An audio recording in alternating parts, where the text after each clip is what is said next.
This video is for those of you who are very new to minibuses. I'm going to give you a brief overview of what's involved with a minibus because it's not just about the bus itself. Firstly, you need to know what licence or permit you are operating under. Your two choices are a Public Service Vehicle Operator's Licence, otherwise known as a PSV. These are for commercial companies who charge individuals and make profit from their minibus operation. If you're a school, college or charitable organisation, then you can operate under a Section 19 permit. You can still charge for the minibus, but only to cover costs. Most of Rivervale's customers operate under a Section 19 permit, so let's look at what that means for you in terms of minibus options.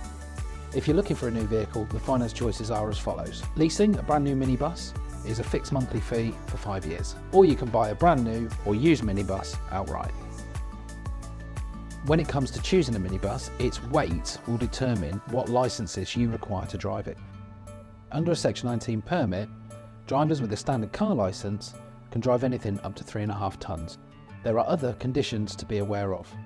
Drivers must be over 21 years old and have been driving for at least 2 years. They also cannot receive any payment for driving that minibus. Drivers with D1 entitlement on their licence can drive up to 16 passengers and can be paid to do so.